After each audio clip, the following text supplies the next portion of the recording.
Okay, now we are going to discuss about cash flow statement. Okay, now the cash flow statement you can prepare in two ways. You know that how do you calculate, how do you prepare a cash flow statement? There are two ways: direct method and indirect method. Okay, so what are the two ways? Direct method and indirect method. So these are the two ways where you can prepare the cash flow statement. Okay, so under these two methods, so there are three main activities where you need to identify. So what are those three activities? Cash flow from operating activities, cash flow from investing activities, cash flow from financing activities. Okay, so when you say cash flow from operating activities, what are the three activities?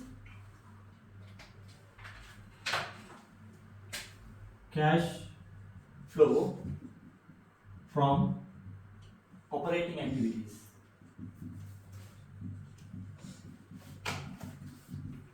Then cash flow from investing activities. Then cash flow from financing activities.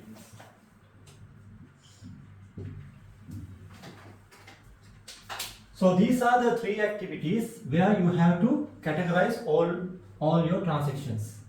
Okay, so when you say cash flow from operating activities, what does it mean? So it means the cash flows that you generated from your core business activities. For example, purchases of raw materials. Okay, and through sales. Okay, so when you collect money from your customers. So when you make sales, you collect money from the customers. Okay, so cash flow from your customers. Then cash outflow to purchase raw materials. Then cash outflows to pay your salaries, staff salaries. Cash outflows to pay your utility bills, electricity, telephone bills. So those are known as what? Cash flow from operating activities. Cash flow from investing activities. What does it mean? Investing activities means you invest on assets. For example, you are purchasing a machinery, you purchase motor vehicles, you purchase land. Those are investing activities, right? So you have to invest in order to produce something. So those transactions will fall under investing activities. Then cash flow from financing activities. In order to carry on your business, okay, you need raw materials. Those will fall under operating activities. You need machineries, you need plants. Those will fall under investing activities. Okay, to finance these, you need money, right? From where do you get money? How do you source that money? From your what? The owners. Okay, so they will finance into your business. So owners will finance. Who else can finance? Apart from the owners. Apart from the owners, who can finance? Exactly. So therefore, cash flow from financing activities means the cash inflows and outflows from the owners of the business, as well as the external parties like banks. If they fund money to the business, that also will fall under cash flow from financing activities. Okay, so these are the three main activities where we need to categorize all the transactions. Okay, now I mentioned you, I told you there are two ways where you can prepare the cash flow statement: direct method and indirect method. Okay, so what is direct method? So direct method means where you identify your cash inflows and cash outflows under these three categories. Okay, so now you can see a cash book. Okay, so cash book you can see debtors collection 700, the capital injection 300, and bank loan 200. Okay, and the cash outflows also you can see, and the remaining balance is how much? 190. Okay, so when you take this cash inflows and cash outflows, if you present this in this format, operating activities, investing activities, and financing activities, so that will be known as direct method. Okay, indirect method means you start preparing the cash flow from the income statement. You understand? You have the income statement, you have the net profit after tax. You start from this net profit and you should arrive at which balance? this balance. You understand? So that is known as indirect method. You understand? Okay. Now let's go through this income statement. Okay. Now let's look at this income statement. You have an understanding. Okay. Now when you see the sales 1000 and look at your debtors, these are credit sales, no? What has happened? So when you open this debtors account, okay, you will take the balance carried forward, no? There is no balance. How much is the closing balance? This is balance brought forward, no? So this balance is the closing balance. This is the financial position, okay? So 300. How much is your sales? 1000, no? Sales, credit, debit, debtors, right? Is that correct? 1000. What is this 700? Cash collection, okay? So this is the cash collection. This cash collection is here. Is that right? Okay. So the cash collection, cash book debit, credit your debtors. So you made a sales of 1000, which is here 1000, and the balance carried forward is 300 debtors, and 700 collected in the cash book. Is that clear? Okay. So the sales, you have an idea. Now let's move on to the purchases. How much is the purchases? Credit purchases. Can you tell me the purchases? How much? Purchases how much? 500,000. Okay. So this is also on credit. Okay. So this is also on credit. Then you have a creditors balance of 200. Okay. So when you open a creditors account, this is a creditors account, no? Is there an opening balance? No. What is the closing balance? Can you tell me the closing balance? How much is the closing balance? 200. How much is the credit purchases? 500. So purchases debit, credit your creditors, right? This is purchases. 500. So what is this difference? What is this difference? This is the payment. Okay. So this is a cash payment. So debit creditors, credit the cash book. Is that clear? Okay. So I am showing how it flows. You know the cash flow, how it flows through these accounts. So sales. Okay. Now the purchases also, we know how it flows. Now, what are the other accounts? We'll go through one by one. What is given in the income statement? Okay. Now you have an idea about sales. Okay. That's a credit sales of 1000 and we collected 700 and there's a balance of 300 which is not received. Okay. There is no inflow. Okay. Then purchases. What has happened? There's a purchases of 500. There's a credit purchase. However, we paid 300 and 200 was not paid, which means what? We are keeping that money inside the business. Okay. It's like an inflow. So you are not paying that. Okay. So that will increase your cash flow, right? Is that clear? So in this case, out of 500, you paid 300, you didn't pay 200, which means you are holding that 200. So that will increase your cash flow, cash in hand. However, in the sales 1000, you sold 1000 on credit. Okay, you collected only 700. Remaining 300 is with whom? With the debtor. Okay, so therefore that will reduce our cash flow by how much? 300, no? Our cash, 300. Cash is less by 300, no? Because the cash is with the customer. He is holding the cash. Is that clear? Okay. Now, these are gross profit. Administration expenses. This will include salaries, electricity, okay, transport expenses, everything. Okay, 150. How much is the payable amount for 150? Is there any payable in the balance sheet? Nothing. Which means the full amount is being paid. Okay, the full amount has been paid. So you can see in the cash flow, administration expenses all paid. There's no payable amount. Okay, the full amount has been paid. And the depreciation. Is it a cash outflow? Do we pay? No. It's an adjustment that we make on our fixed assets, right? Now you can see in the balance sheet, the machinery 500,000. Okay, the machinery 500,000. How did you purchase this? Machinery account debit, credit where? You should have paid it, no? The full amount has been paid, machinery.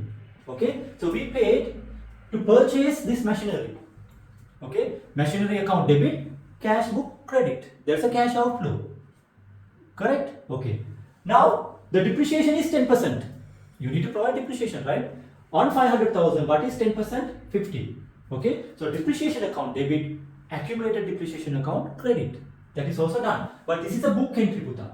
Okay, this is a book entry. So you debit depreciation, credit, accumulated depreciation. What is your actual cash outflow? Actual cash outflow is 500,000. Is that clear? Okay. Now, after deducting all these expenses, you have 300,000. From that, the finance cost 10. What does it mean?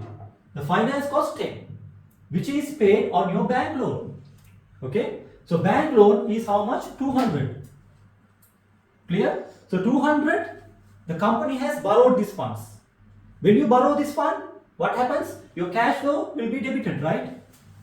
Cash flow will be debited. And where do you credit? The bank loan account, your liability account, non-current liabilities. On this liability, you have to pay 5% interest. So 5% interest on 200,000. 200 is how much? 10. Okay? So the 10, you have to deduct it as your interest cost. And 10 has to be paid to the bank. It's a payable amount, right?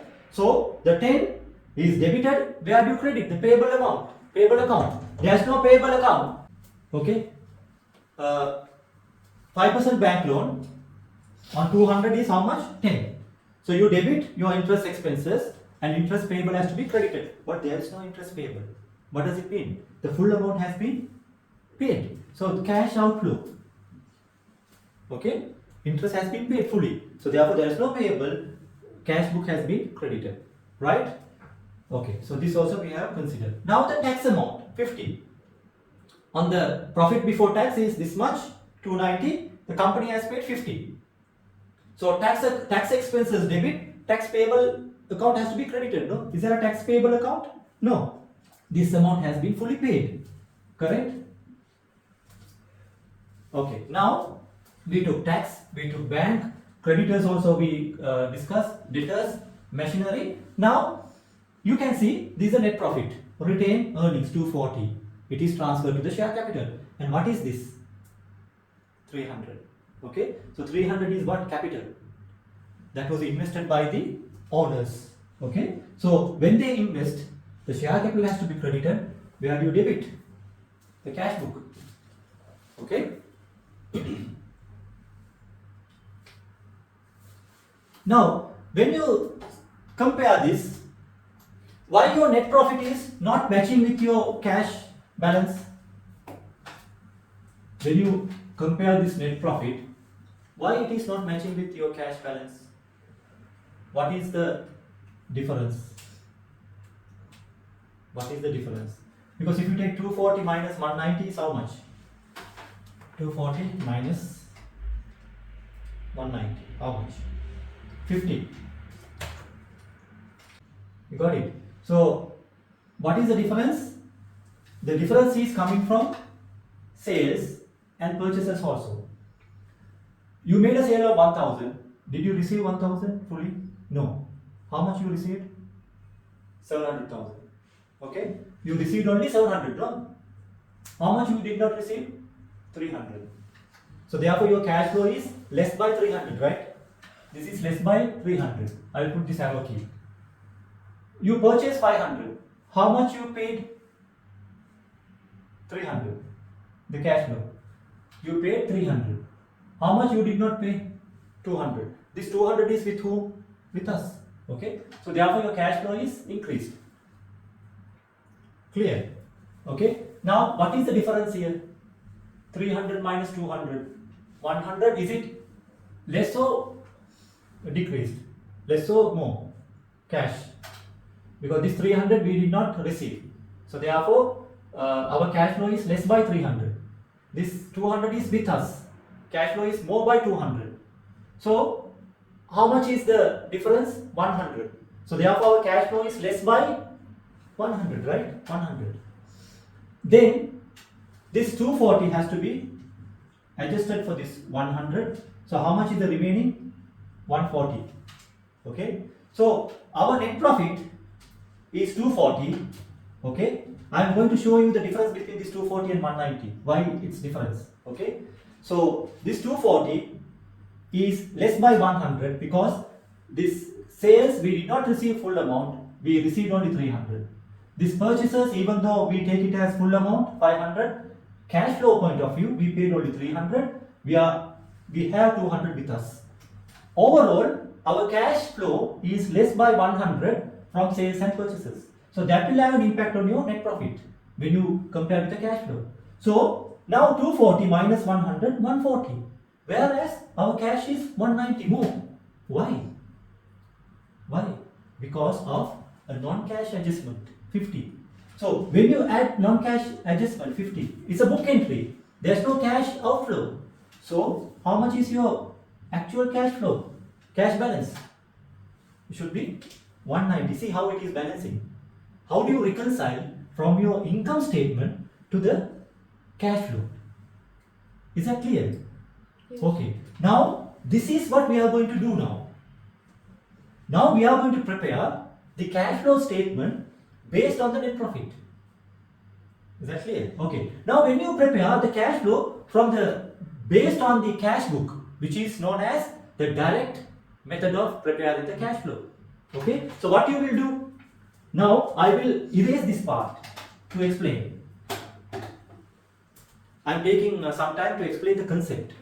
Okay. This is very, very important. You should know how it flows from income statement to the balance sheet to the cash book. Then if you have a better understanding, it's very easy. Now you know how it is reconciled to this balance. How it is reconciled to this balance? Because I explained you. Even though we record the full sales, credit sales, we received cash only this much. We did not receive cash. It is with the customer. So therefore our cash flow is reduced. This 500, even though we purchased on credit, we did not pay full amount. We are keeping with us 200. Okay. So thereby our cash flow is increased by 200. So therefore net impact is less 100. So from this, if you deduct 100, 140. Then what is the difference 140 and 190? Which is the non-cash item. Non-cash adjustment of depreciation. When you add back, it will exactly match with the cash flow. Now I am going to erase this part to explain you how to prepare based on the direct method. Okay? Is that clear? Okay, good. Now let's move on to this. Okay, so this is the cash flow statement, direct method. Cash flow statement, direct method. So what you need to do? Okay, what you need to do? You have to take the cash collection, right? I am going to prepare based on those three activities. Okay, so what is the first activity? Cash flow from operating activities, right? Then we have cash flow from investing activities. Then we have cash flow from financing activities. These are the three activities you need to categorize. Okay. So first one is, I told you, operating activities, which is from the core business activities: sales, purchases, salaries, payment, interest payment, tax payment, okay, everything. So how much you collected from the customers? 700. Okay. So cash receipts. How much? 700. How much we paid to the creditors? 300. Okay. So cash payments. Not only that, operations we paid 150 also. So therefore altogether how much? 450, right? 450. So here how much? 250, right? Then you can deduct interest paid, tax paid. How much is the interest payment? 10. How much is the tax payment? 50. How much is this? 190. Then what is your cash flow from investing activities? Investing activity is this one, no? Machineries. You are investing on machines to produce. So machineries. How much? It's a cash outflow. Then financing activities. Capital injection, no? It's a cash inflow. So how much? Introduction, or you can say money invested by shareholders. 300 cash inflow. Bank borrowings. Okay, it's a cash inflow, no? Borrowings. How much? 200. What is the total in financing activity? 500. So, what is your net cash flow? What is your net cash flow? So, you need to take cash flow from operating activities, cash flow from investing activities, cash flow from financing activities. You take all these three. That will be the net, right? Net cash flow. So, as you can see, 500 negative, 500 positive. So, 0. How much is remaining? 190. What is your opening cash balance? Beginning of the period? There is no balance. So, what is your closing balance? This is, we call it cash opening balance.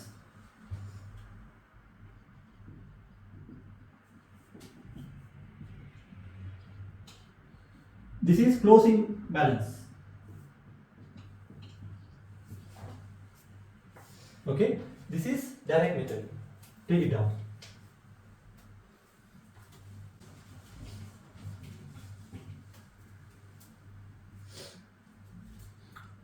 I think this will not be tested, right? Okay.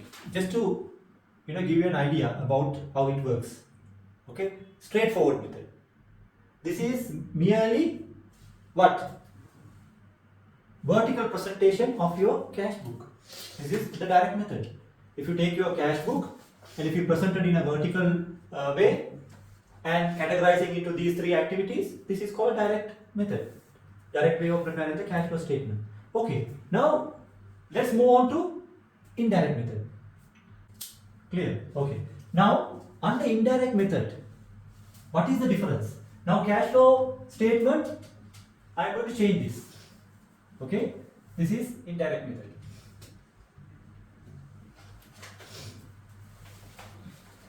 I am going to change this to indirect method.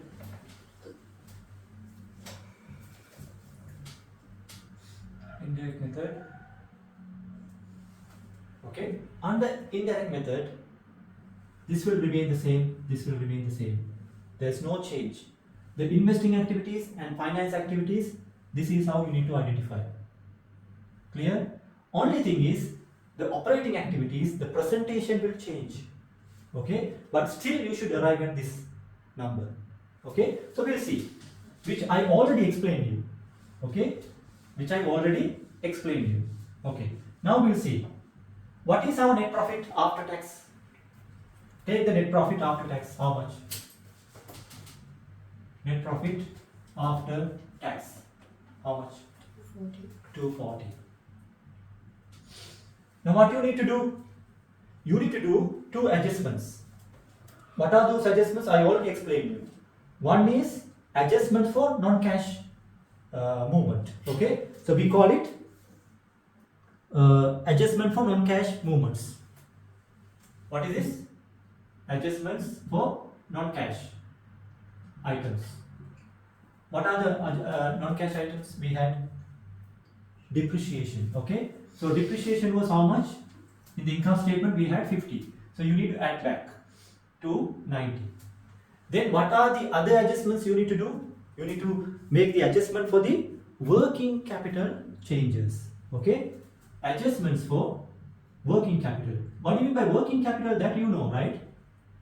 Which is current assets and current liabilities. Okay, so what are the adjustments? You go back to the balance sheet and see the balance, debtors. Debtor balance, has it increased or decreased? Now in this scenario, it increased, right? So debtor balance increased. Okay, I explained you. We had a balance of 1000, we collected 700, so therefore 300 is with the customer. Okay, so which means we have to receive this money from the customer. So therefore, still we did not receive. Therefore, our cash flow is reduced by 300. So therefore, you can say increase in debtors. Increase in debtors will lead to decrease in cash. Okay, sorry. Increase in debtors. Increase in debtors will lead to decrease in cash flow. Why? It is with the customer. He did not pay us. Our cash balance is reduced. By how much? 300, right? Clear. Now, we took this. Do we take cash? This is what we are going to arrive at, right? We have to arrive at this balance. Okay. Now we go to working capital, current liabilities, creditors. What has happened? Increase, right? So, increase in creditors will lead to increase in creditors will lead to what? Increase in cash flow, right? Why? It's with us. We made a purchase of 500, we paid 300, and we are holding 200 without paying to the creditors, which means it's with us. The cash flow is increasing. Okay, so increase in creditors will lead to increase in cash flow. Okay, now what is the balance? 290. Take the difference, 100, 190. Is that clear? Under direct method also, cash flow from operating activities 190. But the presentation was different. We purely take what? Cash inflows, cash proceeds receipts, cash payments. But here what we did? We took the net profit and we made two adjustments, non-cash items and working capital adjustments. We arrived at the same number.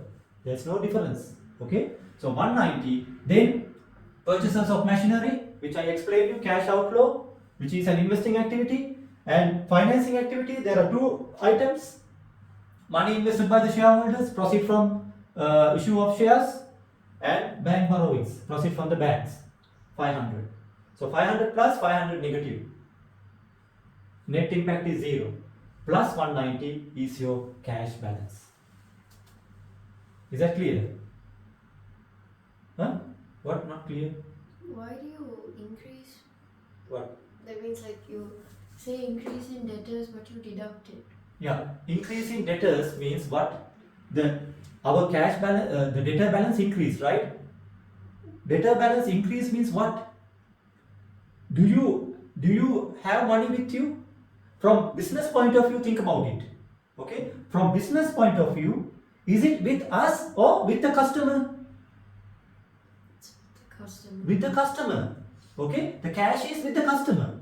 So since the cash is with the customer, we don't have the money. So therefore our cash balance is less by what?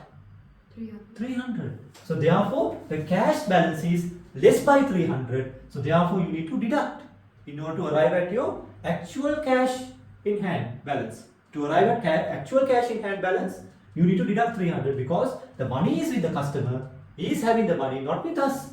So therefore our cash flow is decreased by this amount. Always remember, any increase in assets, okay, any increase in current assets will lead to decrease in cash flow. Understand? That is the basic. Then increase in creditors. We purchased 500, we paid 300. Now we have to pay 200. What is this scenario? We are holding their money. So therefore this 200 is with us. So therefore that will lead to increase in our cash flow. Got it? So increase in creditors will lead to increase in cash flow. Always remember, debtors with the customer money. Therefore it will reduce. Creditors, it's with us. Okay? And the other way around, if you take decrease in debtors, so you had 300. Next year this balance become, let's say, 100. Next year. You had a balance of 300, now it is 100. So what is this? 200. Decreased, no? Your debtor balance decreased, which means out of 300, they pay 200. Okay? This is decreasing debtors will lead to increase in cash flow. Clear? Decrease in debtors means you received money. So therefore, your cash flow will increase by 200. Clear, no? Okay. Now, creditors, let's say 200 Now it became 100. Still to be paid. So how much you paid? 100, no? So decreasing creditors will lead to decrease in cash flow. Clear? If you are in doubt, please clarify. Okay? So please remember this. Increase in debtors, I will give you a basic thing. Okay? Increase in debtors or any assets. What is the cash flow impact? What is the cash flow impact? Increase in debtors. Okay? Cash flow will reduce. Decrease in debtors or any assets will increase your cash flow. You need to add. Here you need to decrease means you have to minus, and here you have to add in the working capital. Then increase in creditors or liabilities will increase your cash flow, and decrease in creditors or any liabilities will decrease your cash flow.